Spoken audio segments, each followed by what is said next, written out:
Compañeros, ¡salud! Ya pasó el carnaval, esa ruin ostentación de lujo y derroche que nuestros explotadores hacen cada año para afrontar doblemente la miseria, el frío y el hambre que nos rodea. Paremos todas nuestras faenas, desde el barrendero al maquinista, del criado doméstico al tipógrafo, al dependiente del comercio, a todos, en fin, los que trabajan.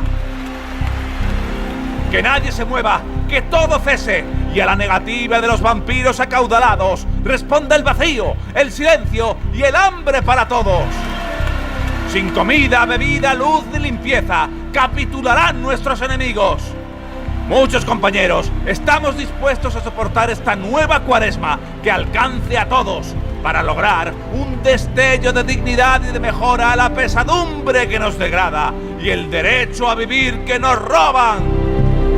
Por consecuencia, alto a las faenas, para el trabajo desde mañana mismo y demostraremos a las clases directoras y capitalistas que sin el obrero a quien desprecian, no es posible la vida social.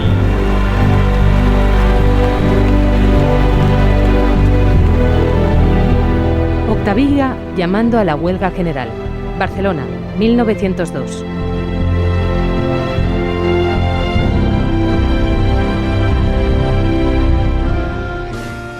Welcome to Carne Cruda, the album. Join us for danger, excitement, innovations.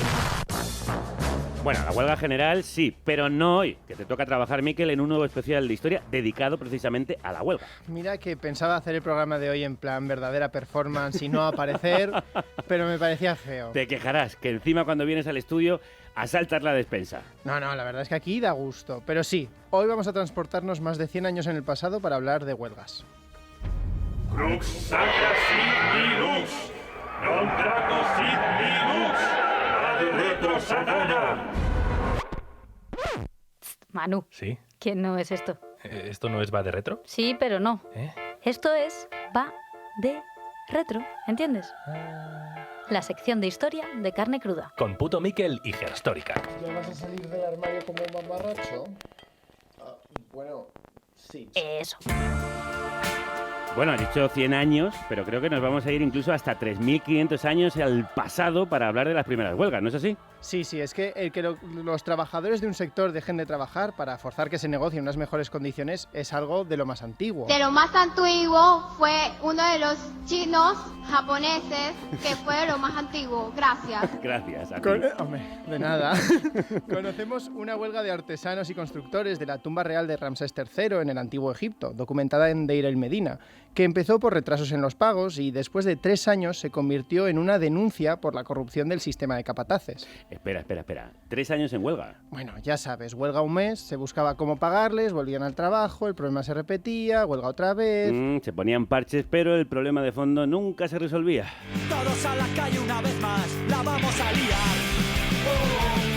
Barricadas preparadas para arder, olor a gasolina. Ahí en el Antiguo Egipto el lema sería no hay pan para tanta pirámide. Pero bueno... Es de Pepe Macías, tengo que decirlo. El chiste no es mío. Me quito la responsabilidad. Mejor.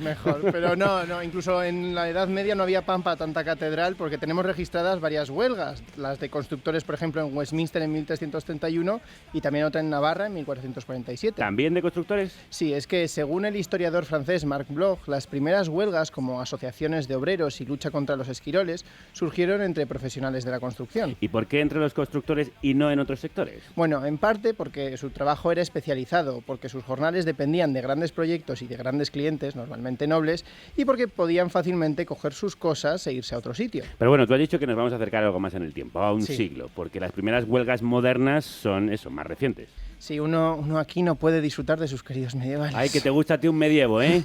Pero bueno, vale, nos trasladamos a finales del siglo XIX y principios del XX, lo que tradicionalmente se ha llamado la Belle Époque. Bueno, Belle para algunos.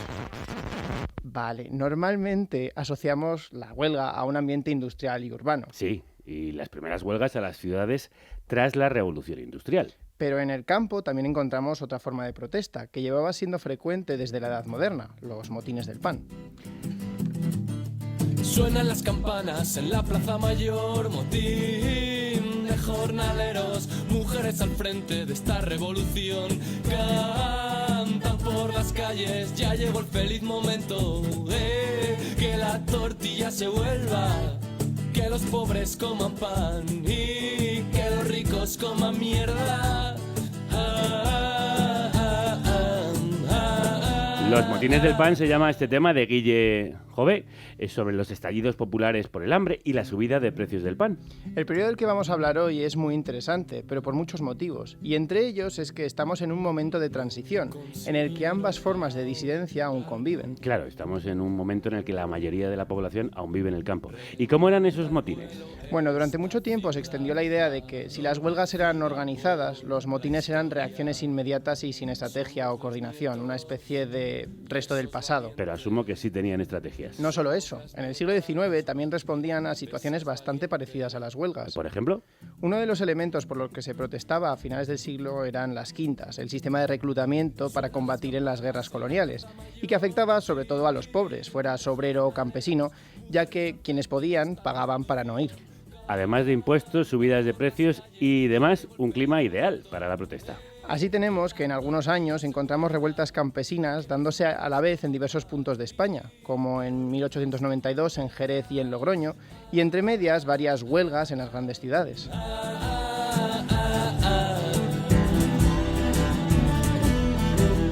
Pero ¿cómo vamos a hacer hoy para no perdernos entre tanta huelga?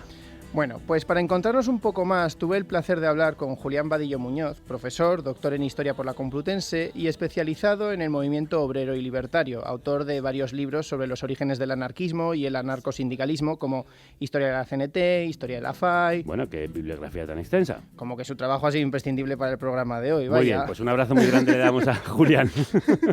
Le pregunté qué papel cumplen las huelgas y qué tipo de huelgas encontramos a principios del siglo XX para encontrarme. La huelga era entendida por la clase trabajadora como la mejor arma que podía tener los obreros para poder defender sus intereses individuales y colectivos. El instrumento o la mejor manera de poder expresar ese trabajo, ese combate entre el capital y el trabajo. Para los sindicalistas de finales del siglo XIX y principios del siglo XX, la huelga tenía una doble lectura. Julián nos cuenta que pueden ser de carácter defensivo, en las cuales, ante las posiciones o las medidas que los patrones podían aplicar a la clase trabajadora, ellos iban a defender los derechos que ya tenían adquiridos e incluso poder ampliarlos. Y por otro lado se encuentran las huelgas ofensivas, en las que la clase obrera demandaba mejores condiciones de vida. En este caso, las huelgas se convierten en un elemento de unión, por la cual la suspensión de la producción era una forma de fuerza efectiva dentro del campo económico por parte de la clase trabajadora. ¿Y tenían alguna táctica para meter más presión? Sí, utilizaban sobre todo el modelo de huelga solidaria. Que no solo fuese un sector el que se pusiese en huelga, sino que son todos los sectores o varios sectores los que se van uniendo a una huelga de forma solidaria y al final conseguir una paralización total de la economía, con lo cual mostraban de esa forma su fuerza dentro del campo laboral y obrero. ¿Qué reivindicaciones buscaban estas protestas? Bueno, en aquella época eran de carácter laboral, medidas de mejora en las condiciones materiales de la clase obrera, pero también tenían reivindicaciones relacionadas con su día a día. Mejores condiciones en las viviendas, mayor accesibilidad a los productos de primera necesidad, con la abolición, por ejemplo, en España, de los consumos como elementos básicos. Lo cierto es que en un momento dado la huelga se va a convertir también en un instrumento de fuerza, como una especie de antesala de concienciación de lo que podría ser el futuro revolucionario. Es decir, como los trabajadores sindicalizados, muchos de ellos no confiaban en las instituciones políticas, por lo tanto la huelga sería la mejor expresión para poder plantear esa guerra social al mundo del capitalismo. ¿Y de qué influencias bebía el sindicalismo español? El sindicalismo español se nutre de las corrientes europeas, la llegada de la Primera Internacional a España es, digamos, la que canaliza una parte de la acción societaria de los trabajadores españoles, lo mismo que a finales del siglo XIX, cuando en Francia más concretamente se desarrolla el sindicalismo revolucionario, será una de las bases sobre las que se sustentará el desarrollo de un sindicalismo como el de la CNT. En el caso de la UGT, es seguidora de otros modelos societarios que se están dando en Europa, basados en un sindicalismo de concertación. Pero Julián recalca que el sindicalismo español también influyó en el sindicalismo europeo e internacional. Por ejemplo, no se entendería el sindicalismo revolucionario si no se entiende lo que ha sido las luchas de los trabajadores españoles desde la creación de la Internacional o introducción de la Internacional en España en 1868 y el modo de establecimiento de organismos como la Federación Regional Española o la Federación de Trabajadores de la Región Española, que para los sindicalistas franceses va a ser clave a la hora de desarrollar su modelo sindical. Es decir, el sindicalismo tiene una retroalimentación en todos los espacios que hace que compartan experiencias y al final las implementen. La cuestión es que en España ese sindicalismo va a tener mucha fuerza, mucha más influencia, a lo mejor que en otros países europeos, donde por diversas circunstancias, al final el movimiento sindical se va diluyendo, bien por medidas represivas por parte de los estados o bien por el surgimiento o el desarrollo de posiciones políticas totalitarias ya a finales de la década de los 10, principios de los 20. Y concretamente recalca el papel del sindicalismo anarquista en España, que fue único. Una de las peculiaridades que tiene el anarquismo español es que es un movimiento muy organizado. Lo que van a buscar los anarquistas españoles desde sus orígenes en el país va a ser establecer, generar, desarrollar un modelo organizativo que les permita a los trabajadores tener un instrumento de lucha. Eso lo van a intentar a lo largo del siglo XIX con organismos como la Federación Regional Española o la Federación de Trabajadores de la Región Española, también con el Pacto de Unión y Solidaridad, etcétera. Pero digamos cristaliza todo con la fundación en 1910 de la Confederación Nacional del Trabajo, que responde a un modelo sindical alternativo o diferente al que hasta ese momento llevaba en España la Unión General de Trabajadores. También está en activo la CNT, que introduce elementos nuevos, como es la huelga solidaria o la agrupación de gremios. Una de ellas es que como sindicalismo analiza el momento histórico en el que vive y va a ajustar sus estructuras sindicales a la lucha contra el modelo económico que en ese momento se determina. Ellos entienden que lo que había sucedido a finales del siglo XIX era un escenario completamente distinto al que estaba sucediendo en la década de los 10, sobre todo al calor de lo que ha supuesto la Primera Guerra Mundial. El verdadero desarrollo del capitalismo español se va a ver sobre todo en los años de la Primera Guerra Mundial y las consecuencias que ello se generan. Por eso la CNT va a tener una organización sindical distinta a otros organismos sindicales europeos de la época, pasando de ser una organización de sociedades obreras a convertirse en una organización de sindicatos únicos, donde se unifican todas las ramas o todos los oficios de un mismo ramo para poder unificar sus reivindicaciones. Y Julián ponía el ejemplo claro de la famosa huelga de la canadiense, en el que a partir de un conflicto laboral localizado en la empresa de la canadiense, en enero de 1919, va a generar un movimiento mucho más amplio, primero en todo el sector eléctrico de Barcelona, puesto que la canadiense era una empresa que se dedicaba a ese sector, y después a otros sectores claves de la ciudad de Barcelona. Y eso va a paralizar una ciudad entera, completamente, durante 44 días y será la base sobre la que se forzará, a través de la acción directa como estrategia de lucha, una negociación con el gobierno que conllevará la aprobación por primera vez en la historia de España de la jornada de 8 horas de trabajo. ¿Y era siempre a través de huelgas cómo conseguían sus objetivos? Bueno, Julián nos cuenta otros instrumentos que el sindicalismo revolucionario tenía para combatir el capitalismo. Uno de ellos era el boicot, marcar algunos productos en los cuales los trabajadores no lo adquirirían mientras las condiciones de la clase obrera no fuesen las más óptimas. Otro sería el sabotaje, bajo el lema a mala paga, mal trabajo, es decir, no se iba a realizar un trabajo en medio de unas luchas bien hecho hasta que las condiciones laborales, sociales, salariales de los trabajadores sean las convenidas o las más aceptables. Y también el label. El label es marcar aquellos productos en los cuales las empresas o talleres donde la clase trabajadora sí tiene unas buenas condiciones, pues esos son los productos que los trabajadores deberían de adquirir, ¿no? Esos aspectos son perfectamente compatibles con la huelga, de hecho forman parte de las estrategias del sindicalismo revolucionario y se van a aplicar en España, sobre todo el sabotaje y el boicot, como ejes complementarios a la huelga. Y concretamente el anarquismo tenía muchas más herramientas, también a largo plazo. Por ejemplo, van a crear escuelas. Una de las máximas de la acción directa o de lo que Malatesta entendía como la propaganda por el hecho, es decir, agitar las conciencias a través de acciones concretas de propaganda para demostrar que el anarquismo funcionaba, va a ser, por ejemplo, la creación de escuelas de alfabetización de los hijos de la clase trabajadora para formarles en las letras, pero también en los oficios.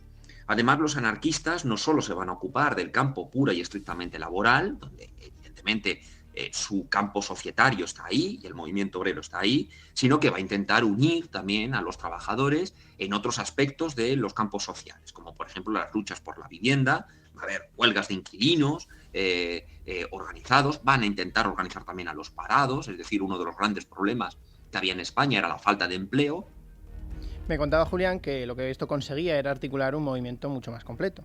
Todas estas cuestiones lo que al final hacen es que el anarquismo sea un movimiento muy completo, que abarca todos los aspectos de la vida, el aspecto económico, el aspecto cultural, a través de la alfabetización, de la publicación de periódicos, de la creación de editoriales, etcétera, y eso es complementario, evidentemente, a la huelga, que no dejaba de ser un instrumento más.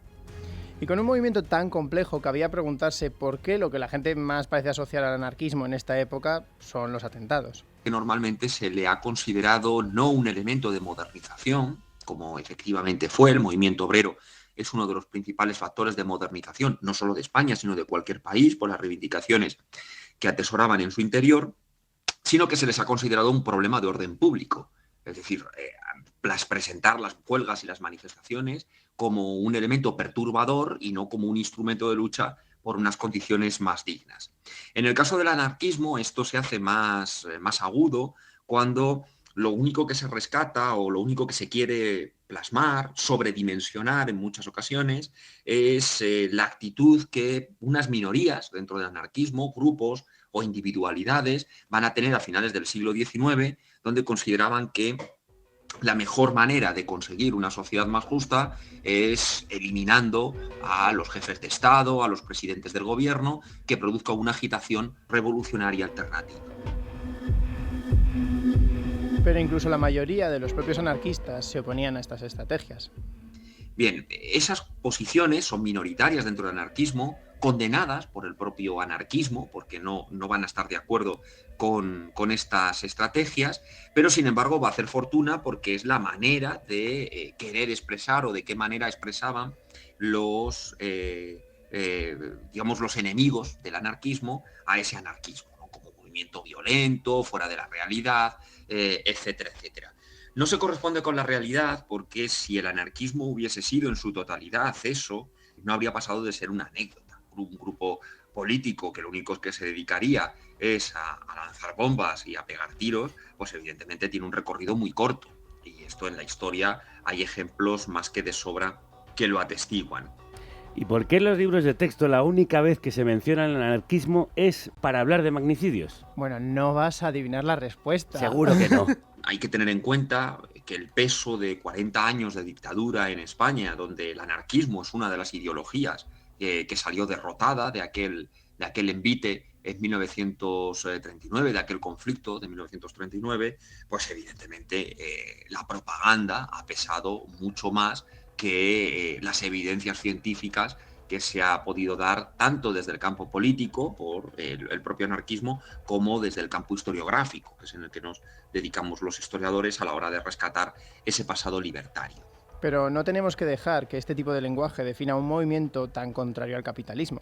El anarquismo siempre ha estado vinculado a esas interpretaciones de problemas de orden público o de una vinculación directa con la violencia.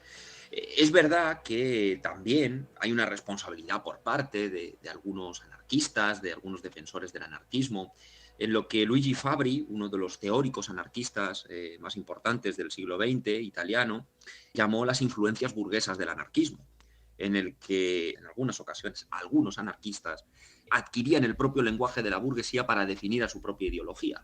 Y eso para Luigi Fabri era un error, porque el anarquismo era todo lo contrario de lo que decía la burguesía. Creatividad contra el capital, imaginación contra la explotación. Aquí es que somos muy del anarquismo, sí. También te digo. Un abrazo muy grande a Julián Vadillo Muñoz, doctor en Historia y autor de Historia de la CNT, al que agradecemos esta lección histórica que nos acaba de dar sobre algo tan importante como el anarquismo. A la huelga, compañero, no vayas a trabajar. Deja quieta la herramienta, que es la hora de luchar. A la huelga 10, a la huelga 100, a la huelga madre yo voy también. A la huelga 100, a la huelga 1000, yo por ellos madre y ellos por mí. Rolando Alarcón, cantando a la huelga. Y a la huelga nos vamos.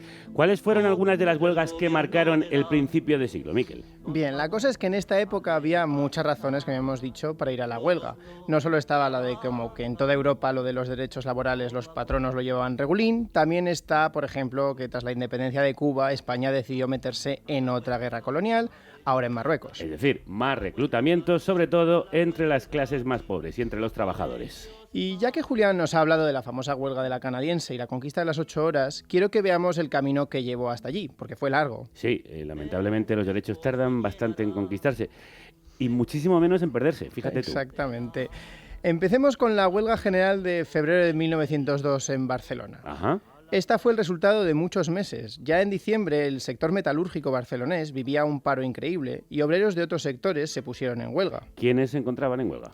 Bueno, aserradores, mecánicos, caldereros. Para final de año ya había 16.000 huelguistas reclamando las 8 horas de jornada y comprometiéndose a renunciar a una parte de su salario para apoyar a sus compañeros de la metalurgia. ¿Y cuáles fueron los pasos hasta la huelga general? Bueno, la situación no se resolvía y el 16 de febrero en el Teatro Circo Español, durante un mitin, algunas personalidades como Teresa Claramunt, fundadora de la primera sociedad obrera exclusivamente femenina, llamaron a la huelga. Con el discurso que hemos oído para inaugurar el programa. Exactamente. Al día siguiente, muchos trabajadores no aparecieron en sus puestos y el gobernador civil tuvo que huir de Barcelona, que cayó bajo jurisdicción militar. Con lo bien que puede salir de eso. Claro, por supuesto. ¡Llamen ustedes al ejército! Pues sí, prohibición de reunirse más de 3 personas, detenciones masivas. Las reservas de las cajas de resistencia de los obreros se terminaron muy rápido y en una semana la huelga general se saldó con casi 100 muertos, 300 heridos y 500 detenidos. ¿Qué podía salir mal si llamas a las tropas? Bueno, ¿cuál fue el impacto de esta huelga? Bueno, por un lado, fue la primera vez que se paralizaba una ciudad industrial en Europa. Se estima que participaron unos 100.000 huelguistas. Pero al final la huelga fracasó. Claro, para los socialistas la huelga había sido contraproducente y los anarquistas no salieron bien parados, ganando más oposición entre republicanos y socialistas. Pero se aprendieron lecciones, oye, como que hacía falta coordinar un movimiento en todo el país. ¿Y eso cómo se consiguió? Pues, por ejemplo, con la formación de base a través de la Fundación de Escuelas Laicas, que ya nos han comentado, como la famosa Escuela Moderna de Francisco Ferrer Guardia. También con la Fundación de Solidaridad Obrera en 1907, que en 1910 daría lugar a la CNT y que tendría diversos congresos en distintos puntos de la península para poder coordinarse. Y que sería muy importante en las siguientes décadas de la historia de nuestro país. Es una lata el trabajar. Todos los días te tienes que levantar. Es una lata el trabajar, ya lo decía Luis Aguilé. ¿Cuál es la siguiente parada en el camino a, si no abolir el trabajo, al menos trabajar menos? Si tuviera que enumerarlas todas, no acabamos. El régimen de la Restauración era un poco un desastre, ya sabes, ese del gobierno de liberales y conservadores por turnos. En el que hasta los muertos votaban, sí. Exacto. Y no solo estaban atrancadas las instituciones, la situación en Marruecos iba de mal en peor, así que ante la falta de cambio, como para no protestar, huelgas particulares o generales, como la de 1911, que se resolvían siempre igual. Déjame adivinar. Declarando el estado de guerra y dando una buena capa de represión. Así es. Dar cera, pulir cera. Y esto, claro, hizo que hubiese que replantearse la lucha. Entre otras cosas, por ejemplo, a través del acercamiento entre los grandes sindicatos cuyas relaciones no siempre fueron pacíficas, la CNT y la UGT. Pero ya se sabe qué se dice de las alianzas entre anarquistas y socialistas. Los hermanos y las hermanas son enemigos por naturaleza, como los ingleses y los escoceses, o los galeses y los escoceses, o los japoneses y los escoceses, o los escoceses y otros escoceses.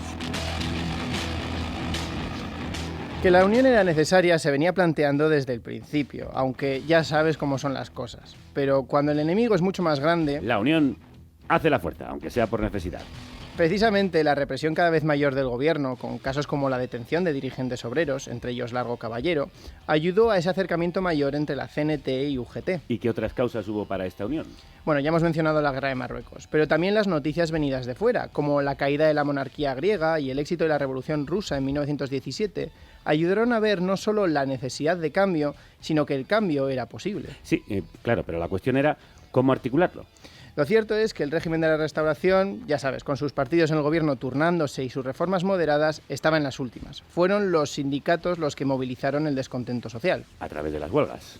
Como no, UGT convocó otra huelga general en agosto de 1917, que recibió el apoyo de CNT en Barcelona, donde estaba más asentada, y en otros lugares.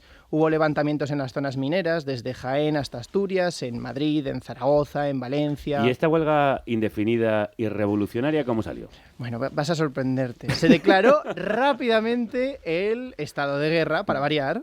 Bien. ¡Que venga el ejército, que vuelva! Y se detuvo a varios líderes, lo de siempre. En Madrid, mientras en los barrios de extrarradio como Vallecas, Prosperidad o Cuatro Caminos los militares disparaban para dispersar las protestas, en el casco antiguo muchos se vestían con sus mantones para celebrar la verbena de la Paloma. Como para bailar chotis estaban las cosas. La prensa, por supuesto, intentó centrarse en las celebraciones y no lo otro, para dar una imagen de normalidad. Así que, de nuevo, ¿la huelga fue un fracaso? No del todo. Vaya. Ya hemos dicho que estas huelgas son largas y duras. Hubo campañas enormes para pedir amnistía para los detenidos, entre ellos Largo Caballero, que parecía que le había cogido el gusto esto de las detenciones. A ver, no por elección propia. Supongo que no, pero bueno, el PSOE terminaría incluyendo a algunos de los detenidos en sus listas electorales y así acabaron de la cárcel en el Congreso. Y no al revés, que suele ser la trayectoria más común últimamente. Ahora el discurso huelguista estaba en el debate parlamentario. Por su parte, los sindicatos se reorganizaron y las huelgas continuaron. La CNT, con distintas federaciones locales y un modelo de abajo arriba...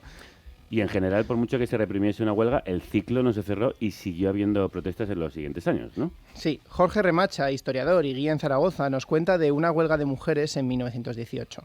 100 años antes de las huelgas de mujeres del 8M nos vamos a encontrar con una oleada de huelgas de mujeres en 1918 por todo el Estado español, incluso también en otros países de Europa. La razón es el alza de los precios de los productos más básicos, reclamando el pan, el carbón, es decir, algo que hoy en día seguro que no nos suena de nada. Y la causa también era una guerra, la Primera Guerra Mundial. Al ser las mujeres quienes se les asignaba el trabajo doméstico, para responder ante una carestía de la vida, se organizarían en ciudades de todo el Estado.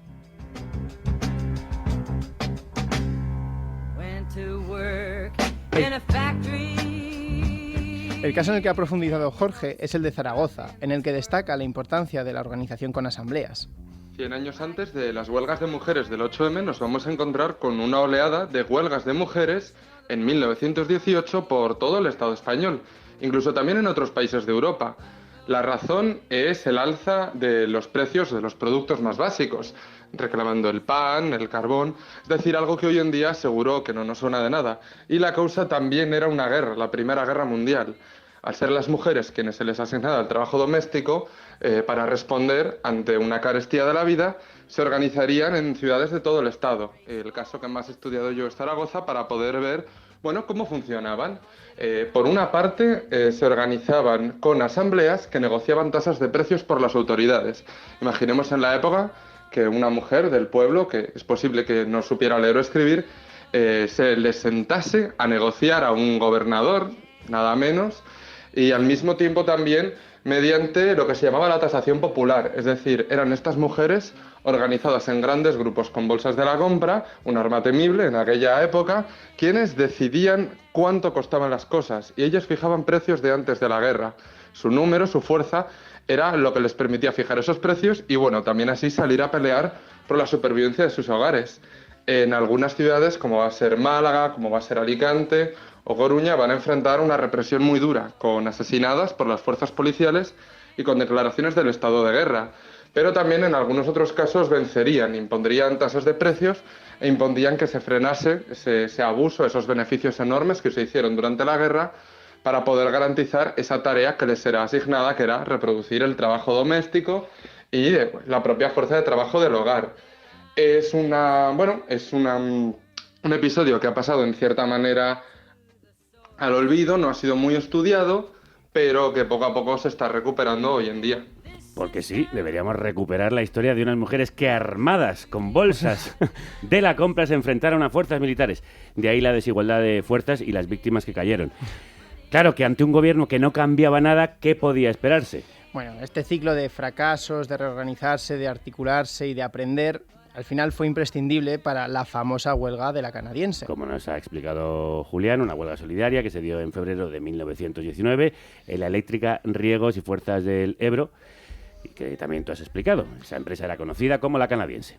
Hubo una bajada de sueldos y quienes quisieron protestarlo ante el sindicato se encontraron con un bonito despido. La CNT, esta vez a través de esos muchos sindicatos laborales, locales y federados, consiguió extender la huelga. Y sin luz no había mucho que hacer. Se declaró el estado de guerra, otra vez, pero ya se habían unido otros sectores como el ferroviario y la UGT amenazó con sumarse. Así que esta vez ya no quedaba más tutía, había que sentarse a negociar. ¿Y cuáles fueron las reclamaciones? Bueno, obviamente cosas localizadas como la readmisión de los despedidos y volver a aumentar los salarios, la liberación de los presos que habían sido detenidos por ejercer su derecho a la huelga, pero también reivindicaciones generales como la famosa jornada de 8 horas que tuvo que establecerse rápidamente por un decreto ley el mes de abril. Que no es precisamente poca cosa, todo un éxito de la acción directa y solidaria. Hablando de eso, me da la sensación de que llevo hablando mucho rato. No sé si he cumplido ya mis 8 horas. No, tú media horita. Pero a mí me ha parecido 8 horas, yo ya lo siento. Así que te voy a dejar, porque como dice Nervergent, trabajar, una mierda. Pues nosotros salimos de nuestra casa para ir a tu casa, a que nos veas en directo, nos veas trabajar en un programa especial que llega la semana que viene. Se atrevió a meter a Beethoven en la industria del pop. Sus canciones forman parte de nuestra educación sentimental. La historia del rock en español no se entiende sin él. Empezó en los 60 y tras muchas despedidas siempre vuelve para demostrar que los viejos rockeros nunca mueren. Final de los 50, Elvis era Dios y yo un chaval de Cartuja que se espabiló. Este chaval de Cartuja no necesita presentación. Desde Memphis a Granada, Miguel Ríos hace parada en la carnicería para contarnos toda una vida dedicada al rock and roll. Será una entrevista con público y en streaming desde Estación Podcast. El primer festival iberoamericano de podcast que se celebra en Madrid. Y de postre, el Debatwitter, la madre de todos los debates. ¿Quieres humor? Pues 2 tazas y una tetera. Españoles, en estos tiempos de pertinaz miguelriismo hay que ser franco, como yo. Así que también estaré por ahí para compensar a tanto yeye. Miércoles 11 de mayo a las 7:30 en el Círculo de Bellas Artes. Entrada libre hasta completar aforo. Resérvala en estacionpodcast.com. Se viene programazo, te lo vas a perder, y de un histórico a nuestras históricas.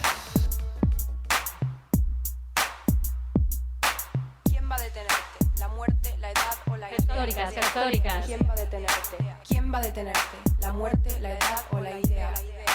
¿Quién va a detenerte? Históricas. Tanto que siente eufórica, ante que histérica, histórica, de tanto encanto pictórica. ¿Dónde están las mujeres en la historia? Histórica. Fabrica hormona, calienta, lubrica, hasta los Sí, se pasan el día en busca de las mujeres en la historia y tanto es así que se olvidan del resto, incluso de nosotras.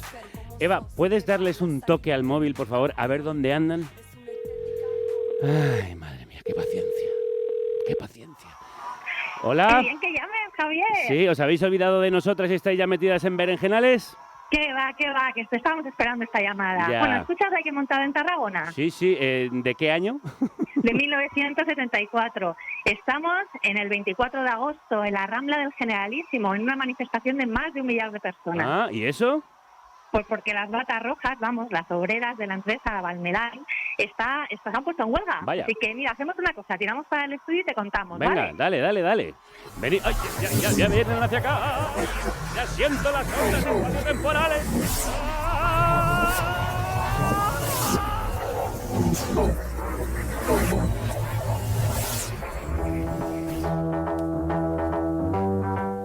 Mis queridas gestóricas, Mariela, Sara, crudos días, ¿cómo estáis? Días, ¿qué tal?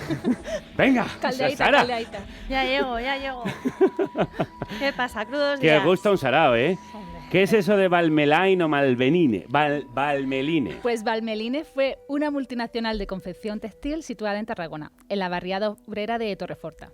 Y la Valmeline surge en 1974 tras la absorción de otra llamada, Saindestica española. Y no me hagáis repetir el nombre. No. ¿Y quiénes trabajaban en esa empresa?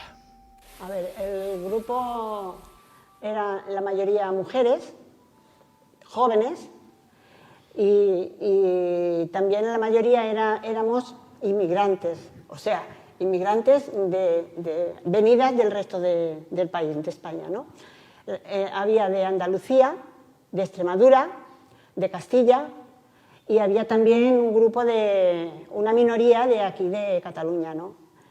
La mayoría vivíamos en barrios. ¿A quién escuchábamos? Pues hemos escuchado a Mari Carmen Medina, que fue trabajadora de la multinacional. Sus testimonios de sus compañeras se han recogido en el audiovisual Treballadores de Saint-Sticar Valmeline, de 1961 a 1980. Historia desde dins, y fue realizado por Berta Ramos y el Servicio de Recursos Audiovisuales de la Universitat Rovira i Virgili. ¿Y qué les hizo ir a la huelga, Sara? Bueno, antes de la absorción de la empresa, las trabajadoras habían conseguido ciertas mejoras laborales. Con la llegada de la Valmeline, en 1974 se les empezó a cronometrar y a exigir nuevos destajos sin haber sido cronometrado previamente cuánto se tardaba en confeccionar una pieza. A ver, ¿qué es un destajo? Pues es cuando se cobra por el trabajo realizado y no por el tiempo empleado. Ajá. La cosa fue que estos cambios habían hecho disminuir los salarios reales. El 2 de julio de 1974, toda la plantilla realizó un paro de 1 hora a pie de máquina. Pues tal y como habían hecho en ocasiones anteriores, ¿no? La empresa no reaccionó y al día siguiente se mantuvieron 1 hora y media de brazos cruzados sin confeccionar una sola pieza. Bien por ellas. Al final, la empresa aceptó retirar los nuevos destajos. Ole, ole, pero el conflicto seguía con la negociación del convenio colectivo de la empresa.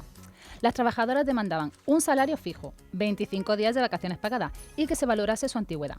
Pero la empresa no cedía y los paros continuaron. ¿Hubo sanciones? Sí, recayeron sobre alguna de las compañeras y el resto de la plantilla las apoyó parando más días.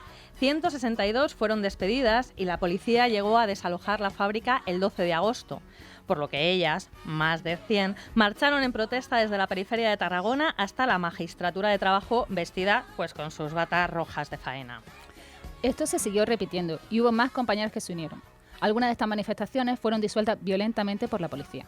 La huelga se extendió en el tiempo, ¿verdad? Sí, 40 días. A pesar de que durante todo ese tiempo la fábrica no tuvo actividad, ellas se plantaban en la puerta del recinto. Además, con las batas rojas puestas, buscaban alianzas en otros polígonos, intentando también de esta manera mantener la caja de resistencia. Ángeles de la Fuente Benito, en 2007, contaba cómo... La policía quiso quitarnos las batas y lo que decidimos es ir desnudas solo con el sujetador y la brava, que si nos quitaban la bata nos dejaban desnudas. Intentaron quitárnoslas y cuando lo vieron se echaron atrás. Toma ya, Claro, toma claro. ya. Por eso las batas rojas se convirtieron en un símbolo por toda la ciudad. Los otros empresarios animaban a Valmeline a que absorbiera los enlaces y revocase los despidos. Tuvo que venir hasta un jefazo alemán que finalmente se comprometió a abonar los salarios de todos los días no trabajados y a reanudar las negociaciones de cara a elaborar un convenio colectivo de empresa. Así que la huelga fue una victoria. ¡Ole, ole! Es muy interesante analizar el ambiente de solidaridad que siempre hubo entre las trabajadoras por esta y por otras muchas reivindicaciones. Lo contaba Belén Manzano. Entonces yo tuve un despido improcedente. Mis compañeras, la empresa me daba 2 horas cada día para ir a buscar trabajo, pero ellas no consintieron que yo me marchara. Entonces ellas cada día se paraban 2 horas durante muchos días y yo les decía, yo me voy porque vosotras os van a despedir a todas. Y no lo consintieron, negociaron con la empresa muchos días hasta que al final consiguieron que me quedara en la empresa porque realmente era un despido improcedente. Entonces el agradecimiento es que no puedo, ha sido una cosa muy grande para mí, de lo más grande que no podré olvidar nunca.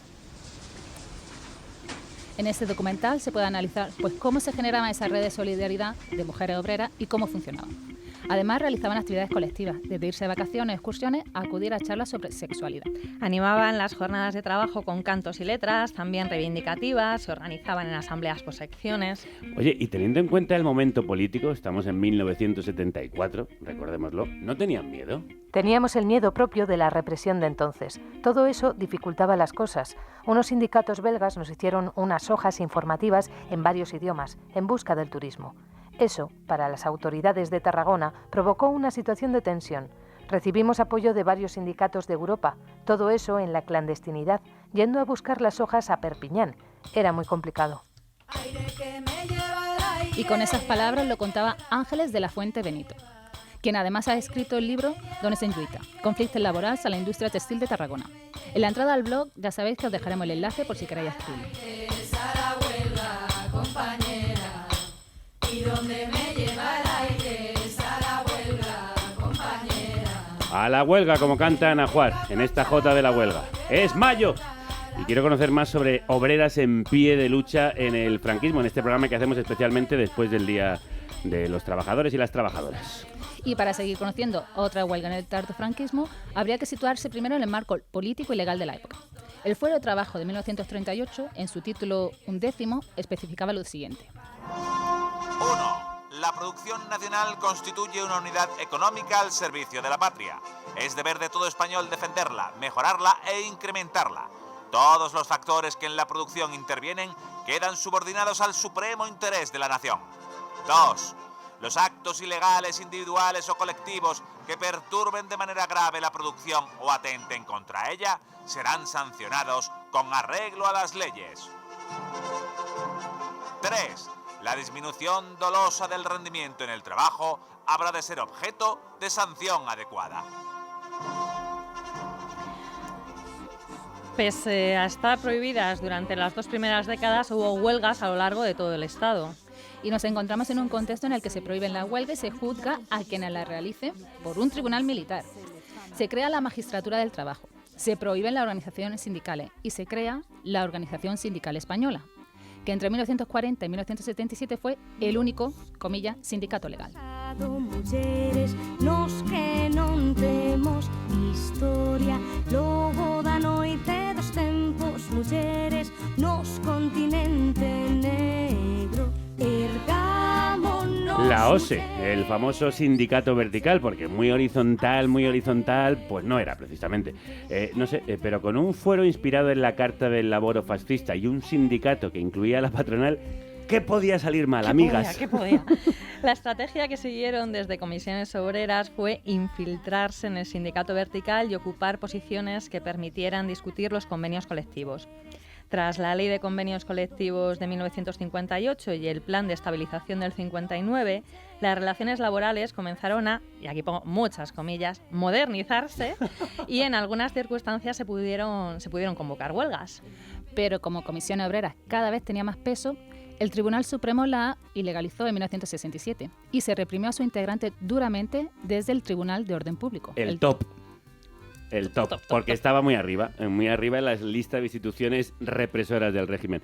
Parece que los nombres franquistas los ponía alguien con el estilo de Pepe Macías. Mujeres ignoradas entre nos, divididas as mujeres separadas das irmás. Estamos escuchando el himno de FEMS, el himno de las mujeres de Abel Asainas.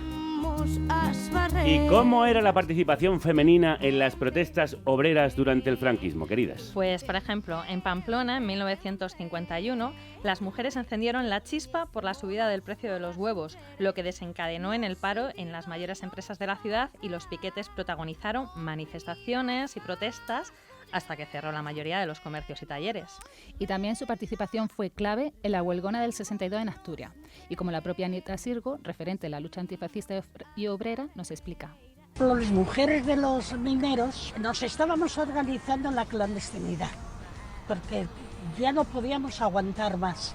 Y todos ya éramos conscientes que la lucha de ellos era la lucha nuestra también. También el apoyo de las mujeres a alguna huelga fue indispensable para que éstas pudieran mantenerse durante mucho más tiempo, como la huelga de bandas de Echeverri en 1966, el conflicto laboral más largo durante el franquismo. Las investigadoras distinguen 2 etapas. En la primera, hasta la década de los 60, las mujeres van a apoyar las propuestas sobre todo como familiares de sindicalistas. La segunda etapa se ve tras el plan de estabilización, en donde encontramos que hay más mujeres asalariadas en el sector secundario y terciario, por lo que aumenta la presencia en el movimiento sindical. Luego, en 1963, se promulgó el primer salario mínimo interprofesional en España, que establecía que la población asalariada mayor de edad cobraría 60 pesetas al día o 1.800 pesetas al mes. Bueno, el salario que les gustaría seguir pagando hoy a los caseteros de Sevilla. Total. Esto sí que viene a la época, ¿sabes? Sí, viene al caso.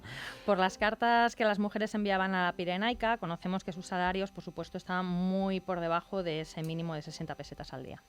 Combatir la brecha salarial y la división sexual del trabajo serían algunas de las reivindicaciones de las obreras de hace unas décadas y unos objetivos, fíjate tú, actuales todavía.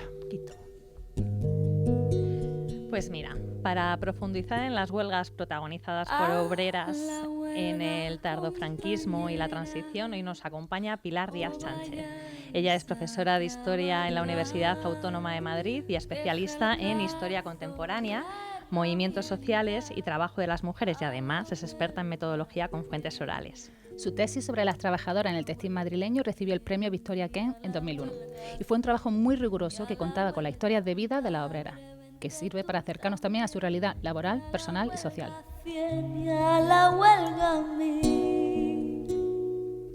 Pilar, crudos días. Muy crudos. Crudísimos. Has investigado sobre las disidencias y marginaciones de las mujeres en el sindicalismo español. ¿Qué factores facilitaron u obstaculizaron la participación femenina?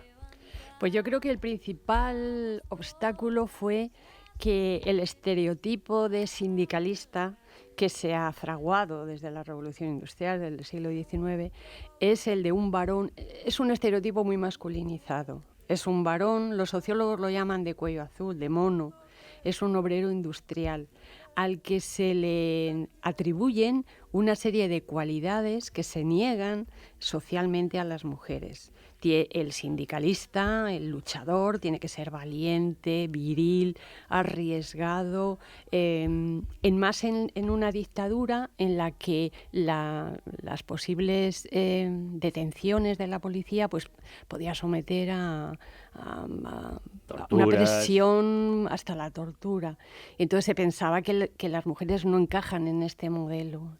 Y las mujeres, luego la realidad ha desmentido esto, porque claro, tenemos que pensar que son estereotipos culturales que tardan mucho en transformarse, pero que la práctica luego nos demuestra que como toda identidad son construcciones y que estas varían.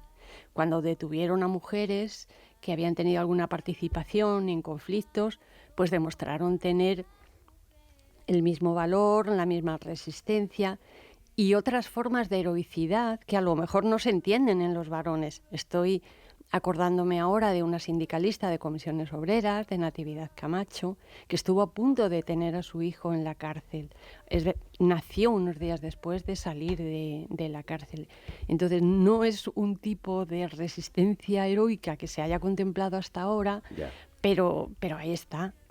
¿Y hubo algún factor que facilitara la participación femenina? La práctica. En cuanto vieron que eran capaces de enfrentarse con la policía, con la Guardia Civil, porque claro, las fuerzas represivas no discriminan a la hora de dar un palo en una manifestación, ¿no?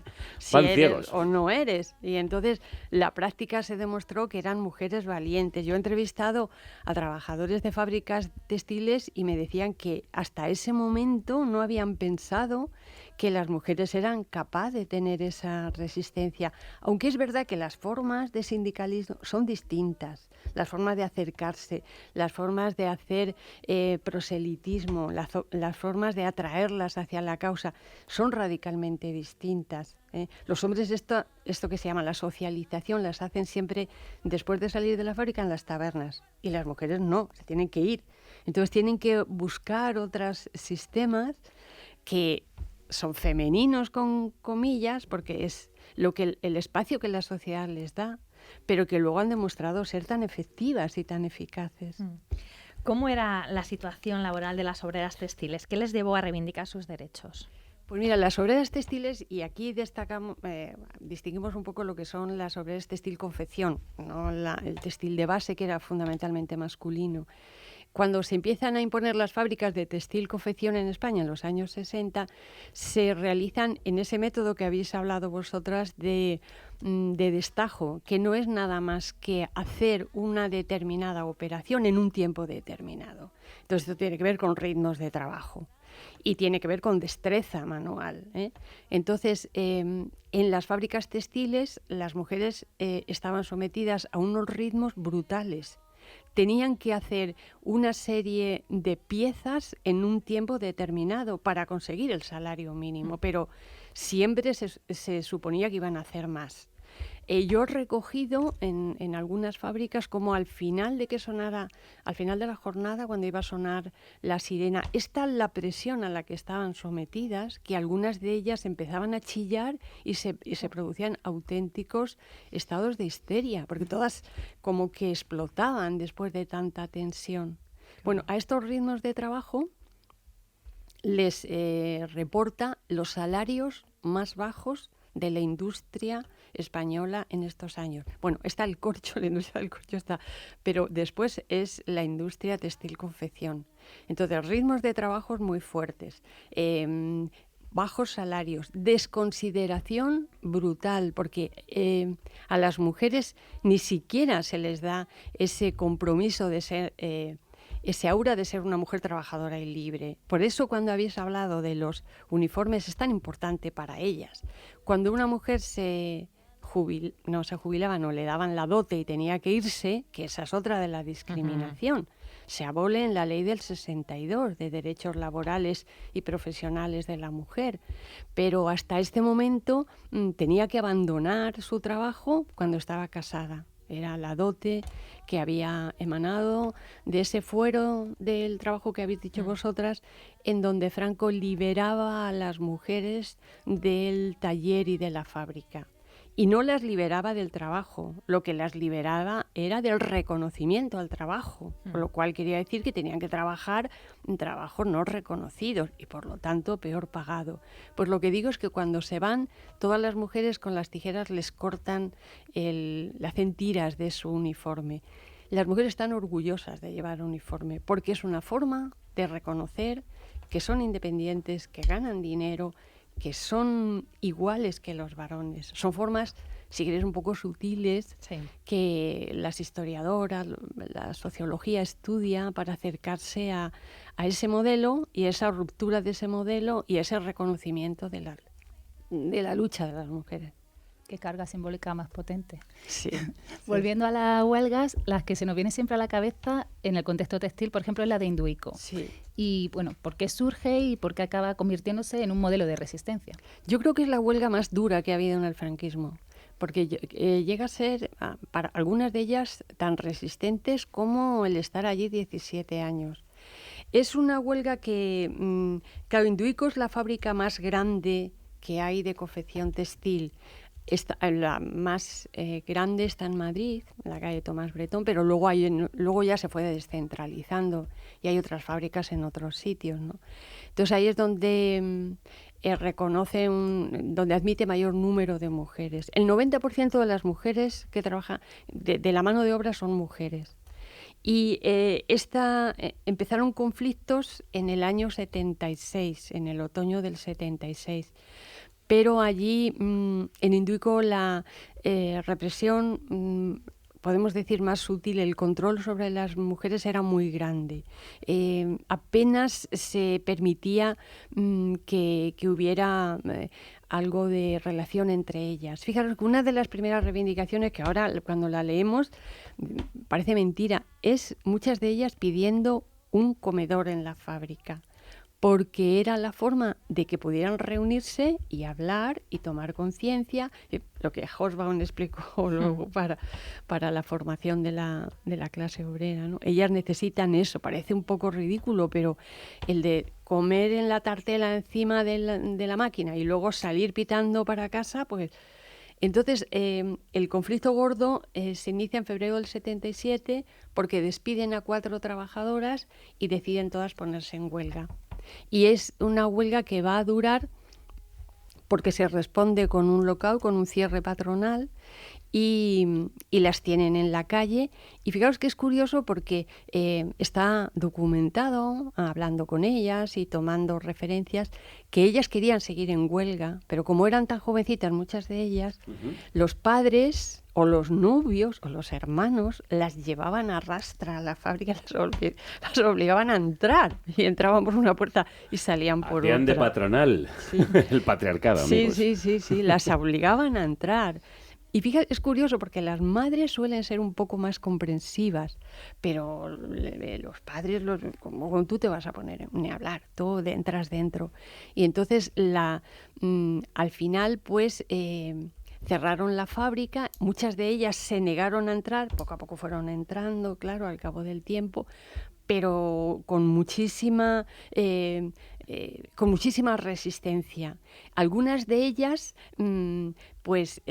consiguieron entrar, pero el castigo fue que la fábrica les mantuvo en otras fábricas secundarias durante más de una década. No les daban trabajo, las tenían allí como aparcadas, con lo cual cobraban el salario mínimo, no hacían nada y estuvieron durante muchos años aguantando aquello hasta que pudieran entrar. Fue una huelga de resistencia muy dura, que consiguieron apoyo de los compañeros de otras fábricas que están mucho más masculinizadas. La hegemonía de la lucha sindical en las grandes capitales es la construcción y la metalurgia. Entonces el textil no se tenía muy en cuenta y a partir de este momento en las huelgas de Induico ya se vio que eran mujeres que eran capaces de una resistencia muy grande. ¿Y cuáles han sido los principales logros de las huelgas femeninas en esta época y de qué manera influyeron en el feminismo y en el movimiento obrero? Pues es curioso porque la mayoría de ellas han tenido una trayectoria que luego se ha demostrado que es la usual, ¿no? La mayoría de ellas empiezan a tomar conciencia de su situación cuando hablan con otras compañeras, cuando se dan cuenta que no es mi problema, sino que es un problema general. Y esto les llevó, de alguna manera, a hacer reivindicaciones comunes, de tomar conciencia de que son un grupo y que son reivindicaciones distintas de las de los compañeros. Pero esto costó muchísimo, porque en los sindicatos costó muchísimo.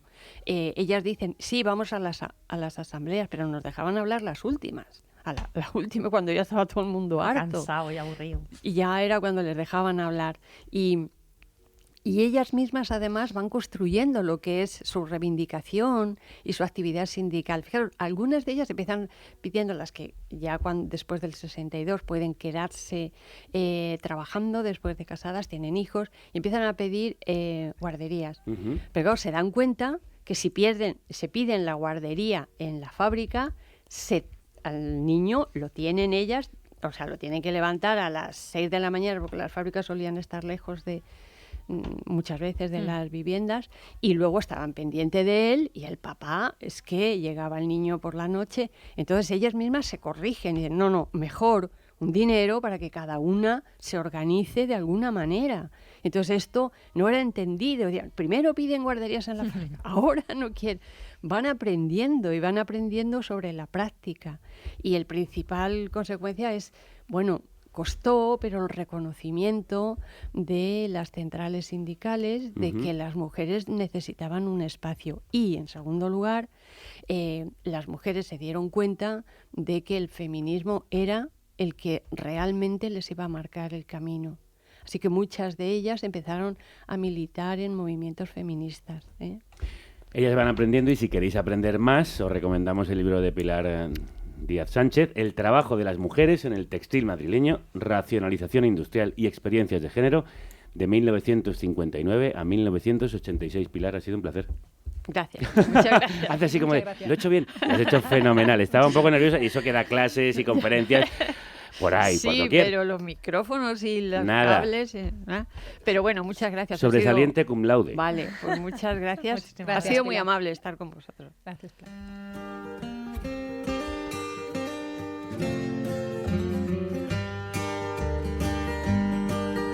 I am a union woman, just as brave as I can be. I do not like the bosses, and the bosses don't like me. En 1981 cantaba Bobby McGee, soy una sindicalista tan valiente como puedo ser. No me gustan los jefes y a los jefes no les gusto yo. I was raised in old Kentucky. En esta famosa canción, en este himno llamado I'm a Union Woman. en la que animaba a afiliarse al sindicato, pero también describía el estigma de formar parte del mismo. Sara, cuéntame, ¿qué consecuencias personales tuvo para algunas mujeres el participar en el movimiento sindical durante la transición española? Bueno, pues para muchas supuso un rechazo social e incluso familiar.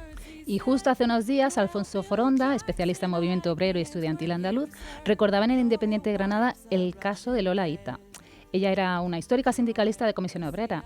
Fue la primera mujer elegida como secretaria provincial del Sindicato de Banca en 1978 y una de las fundadoras de la Asamblea de Mujeres de Granada. Lo que comentaba Pilar, ¿no? Que al final estas mujeres sindicalistas luego se fueron también al movimiento feminista. Y Lola perdió en 1981 la tutela de su hija de 2 años por la misoginia y por los prejuicios de la justicia de la época hacia una sindicalista feminista.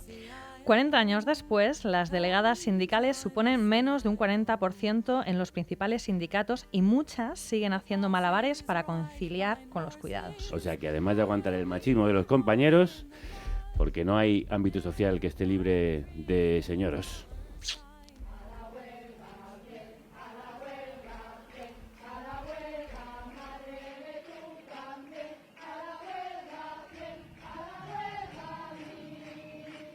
Escuchamos a las mujeres de Bilbao cantando a la huelga en marzo de 2018, los pelillos de punta. Y a Bilbao nos lleva el bocadito histórico de hoy porque hemos invitado a Andrea Momoitio, que ha publicado Lunática, para conocer una huelga que ocurrió hace un tiempecillo ahí en Bilbao. Bueno, Andrea Momoito es una de las fundadoras de Pícara, nuestra revista de referencia. Andrea, crudos días. Egunon. Egunon. ¿Quién es María Isabel Gutiérrez Velasco? Bueno, pues una personaja, la verdad. Una personaja.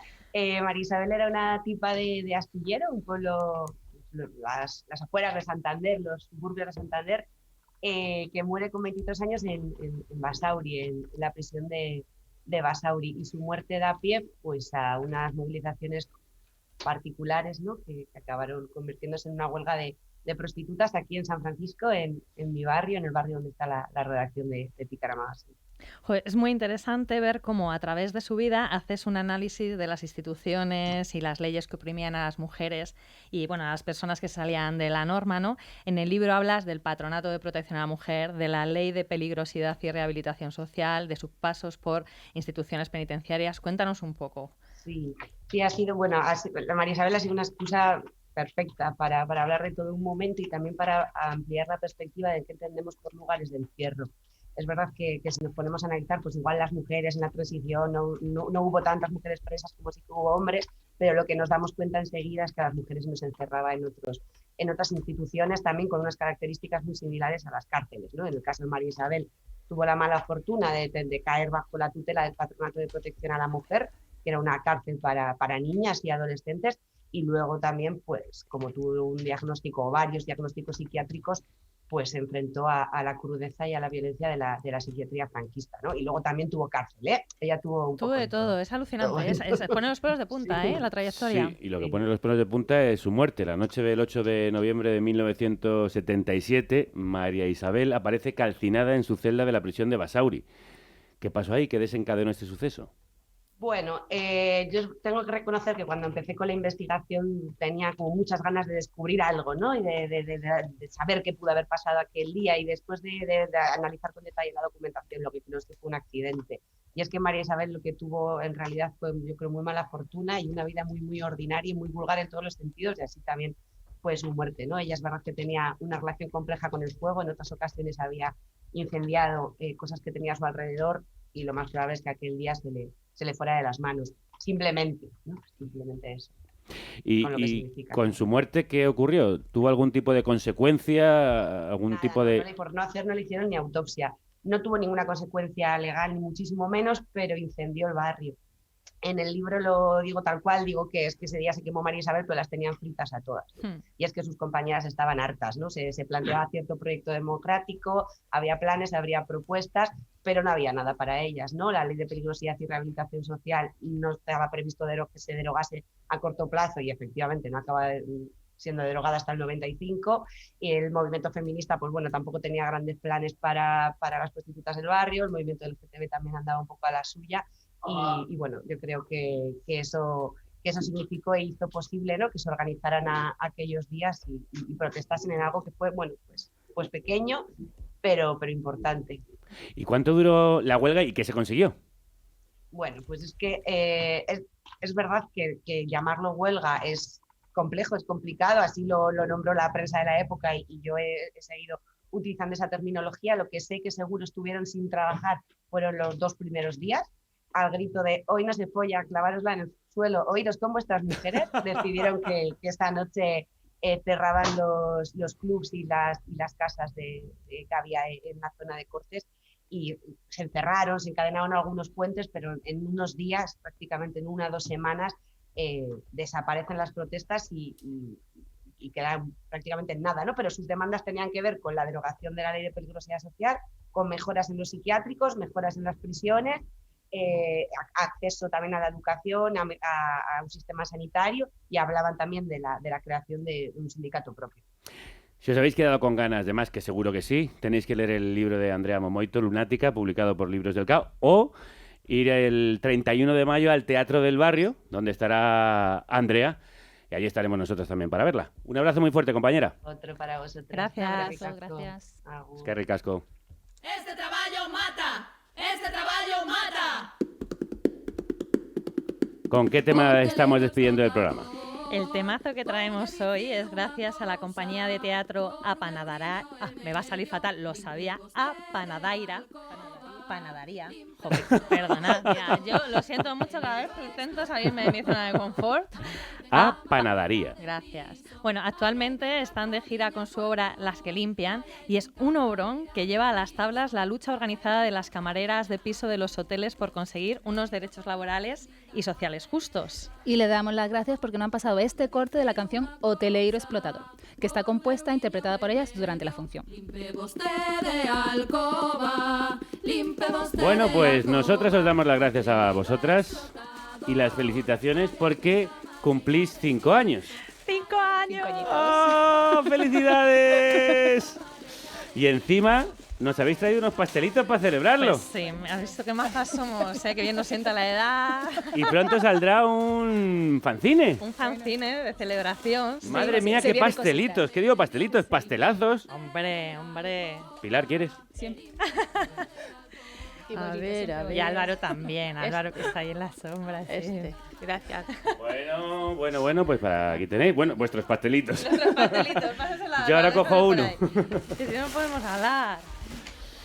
Qué maravilla teneros por aquí. Gracias. Por venir a celebrarlo con nosotras. Pues no se nos ocurría mejor plan, ¿verdad? Y además Miquel también hoy por aquí, así que ahora vamos a celebrar el doble, ¿sabes? Es verdad. Miquel, toma un pastelito. Trae para acá, que la dieta está para ignorarse. Después de la jornada tan intensa que has hecho de trabajo, te lo mereces. Bueno, ¿cuándo sale el fanzine y dónde? Este fin de semana sale en nuestra web. Sara, Mariela, Gestóricas, como siempre, muchas gracias. A vosotras.